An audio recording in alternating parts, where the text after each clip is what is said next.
Why do great empires fall? It's one of history's biggest, most fascinating questions. We've all heard the stories. The Romans, the Maya, the Egyptians, these massive, powerful civilizations that just kind of faded away. Okay, so let's really get into this, because the answer might be hiding in a place most of us never even think to look. So what is it? What's the secret sauce for the total collapse of a civilization? We all think we know the answers, right? For centuries, historians have pointed to a pretty standard list of culprits. And yeah, here they are, the usual suspects. You got your barbarian invasions, of course, rampant political corruption, the economy going down the drain, a military stretched way too thin, and, general social unrest. These are the classic reasons, the stuff we all learned in history class. And look, they're definitely part of the picture, but they might not be the whole story. But what if all those things, the invasions, the corruption, the collapsing economy, what if they were just symptoms? Symptoms of a much bigger, much more powerful force working quietly behind the scenes. A hidden variable that could nudge a stable empire toward greatness or push a fragile one right over the cliff. And this is it. This is the key. According to the research, climate isn't just the background scenery for the epic drama of human history. No way.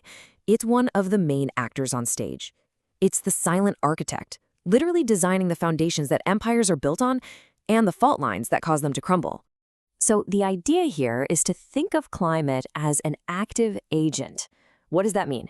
It means it's not just there. It's a force that directly messes with food supplies, that pushes entire populations to pack up and move, and that puts unbelievable pressure on governments and social structures. It's not passive at all. It's a catalyst for huge change. Okay, so to really get how climate can break an empire, we first have to see how it can build one. Let's take a look at the Golden Ages, those incredible periods of growth and stability.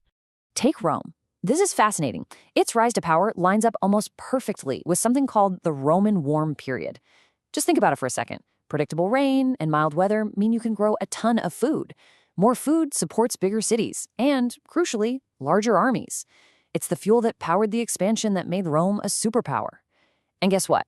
When that stable, warm climate started to fall apart, the empire's problems really started to pile up. And this wasn't just a one-off thing with Rome. This pattern pops up all over the world, throughout history. Egypt's entire power structure was tied to the consistent, life-giving floods of the Nile. The massive trading empire of Srivijaya in Southeast Asia mastered the predictable monsoon winds for their ships. The takeaway is clear. When the climate was good and stable, civilizations had a chance to truly thrive. All right, let's flip the coin. If a good, stable climate can build an empire up, a sudden, sharp change can come along and shatter its very foundations. I want you to picture this. The year is 536 CE. A massive volcanic eruption somewhere in the northern hemisphere hurls so much ash and sulfur into the atmosphere that it literally dims the sun for more than a year. We can see it in tree ring data. This was one of the coldest periods in millennia. The result? Total chaos, widespread crop failures, famine, and it severely weakened major world powers like the Byzantine Empire. A single climate event changed the course of history. And it wasn't just volcanoes. Let's talk about the power of drought. Around 2200 BCE, those reliable Nile floods, they just stopped. And with them, the political authority of the Egyptian pharaohs crumbled. Now fast forward thousands of years halfway across the world. Prolonged, intense droughts hit the Maya civilization.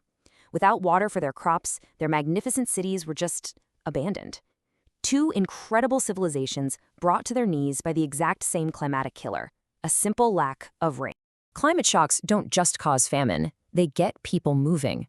Think of it like a chain reaction, a set of dominoes. A severe drought out on the plains of Central Asia may well have been the trigger that pushed the Huns to move west, looking for better land. Well, that set off the next domino, displacing other tribes, who then pressed up against Rome's borders. The so-called barbarian invasions weren't just random acts of aggression, they were in part a massive refugee crisis sparked by climate change. And just look at this comparison from China. It is so stark. During its early years, when the climate was stable and warm, the Ming Dynasty was prosperous. But its later years ran right into the Little Ice Age, a period of global cooling. And the result?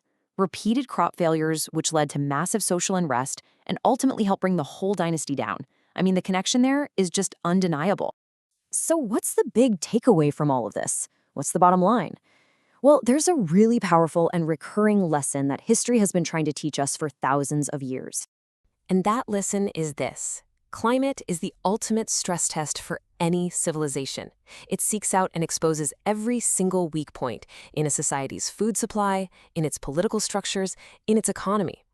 A sudden drought or a long cold snap doesn't always cause a collapse all by itself, but oh man, it pushes every single system to its absolute breaking point. Now, this isn't to say that people are just helpless victims. Absolutely not. Far from it. Great civilizations have always fought back and tried to adapt. I mean, the Incas engineered these incredible agricultural terraces to feed a mountain empire. The Romans built mind-boggling aqueducts and massive granaries to protect against famine. Chinese dynasties created vast canal networks to manage and move water. These are all monuments to human ingenuity.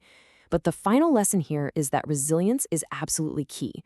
But even the most brilliant systems have a breaking point when faced with climate shifts that are just too severe for too long. Which, of course, brings us to today, to us. The historical record is crystal clear. Climate has always been this powerful force testing the resilience of every single civilization that has come before us.